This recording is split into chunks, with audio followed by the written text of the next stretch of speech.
अस्सलाम वालेकुम। अच्छा, आज जो हम लोग डिस्कस करने जा रहे हैं that is IELTS matching headings. अब जब आप रीडिंग करते हैं तो मैचिंग हेडिंग एक ऐसा सेक्शन है जो सब स्टूडेंट्स को बहुत मुश्किल लगता है, उनको नहीं समझ आ रही होती कि मैचिंग हेडिंग्स को हम कैसे करें। अब अगर हम मैचिंग हेडिंग्स की बात करें, यहाँ पे कुछ like The first thing is that why we think that it is more confusing part in IELTS reading.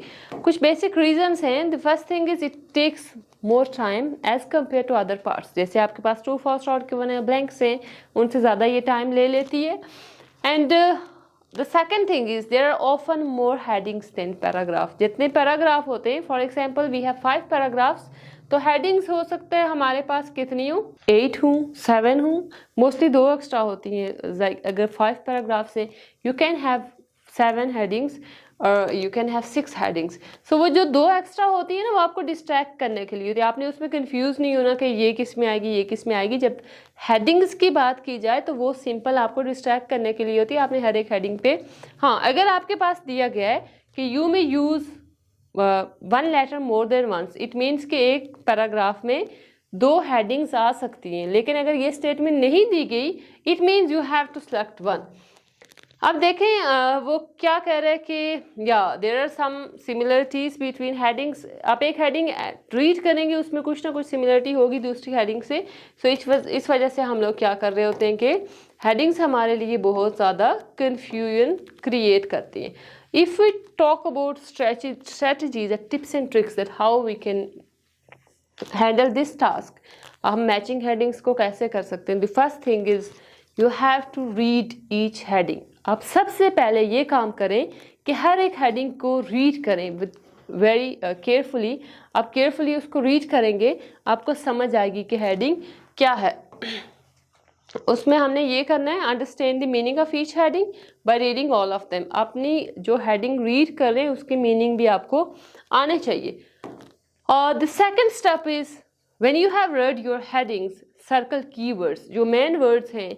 For example you have nouns, आपके पास कोई डेट आ जाती है, किसी साइंटिस्ट का नाम है, किसी बंदे का नाम है, प्रॉपर नाउन्स जितने भी हैं, डेज हमारे पास जितने भी हैं, हमने, या कोई इवेंट नेम है, हमने उनको क्या करना है, वी विल सर्कल देम और we will underline that keyword so that हमें ये समझ आए कि हम लोग कर क्या रहे इसमें। जब अंडरलाइन करेंगे लेड पेंसिल से, आपको इजीली चीज़ों की समझ आ जाएगी।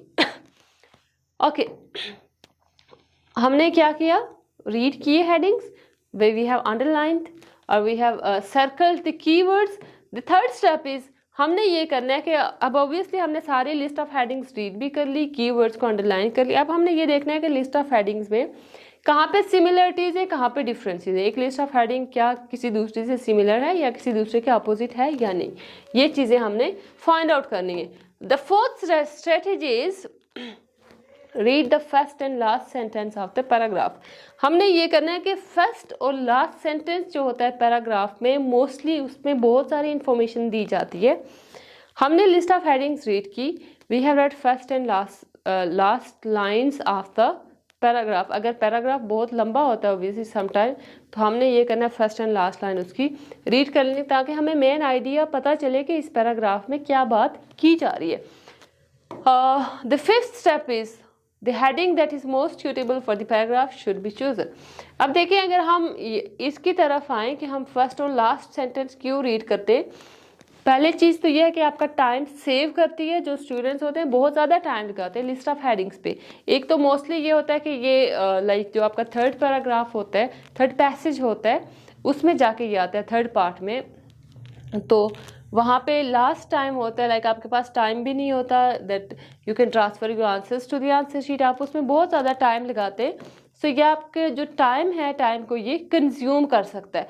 लास्ट स्टेप ये है कि जब हमने फर्स्ट और लास्ट सेंटेंस को रीड किया, हमने अपने क्वेश्चंस भी अंडरलाइन किए हुए। क्वेश्चन आपके माइंड में मस्ट होने चाहिए कि क्वेश्चन में वो क्या कह रहा था, and what were the similarities and differences between that questions, between that headings.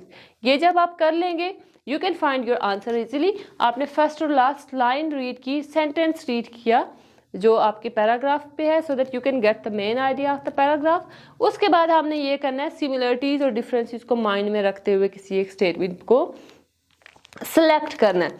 अब वो सिलेक्शन आप कैसे करेंगे कि पहले तो आपने कीवर्ड्स उसमें से भी अंडरलाइन किए, क्वेश्चन में से भी, देन पैराग्राफ में से भी अंडरलाइन करें ताकि आपको जो है स्टेटमेंट इजीली मिल जाए। ये था हमारा list of headings, that how we can do list of headings in IELTS reading. ये बहुत दोनों मॉड्यूल्स में आते हैं, जनरल ट्रेनिंग में भी आते हैं और एकेडमिक कैंडिडेट्स को भी ये आते हैं, और ये बहुत ज़्यादा समटाइम्स स्टूडेंट्स को कंफ्यूज कर देते हैं। And most of the time you spend a lot of time here on your reading section, that is we have matching headings, so आप लोगों ने इस पे अब कंफ्यूज नहीं होना। एंड अगर हम बात करें ना यहाँ पे, अगर जब भी आप रीडिंग करते हैं you have to look at this point कि क्या हमारे पास सर्कल कीवर्ड्स।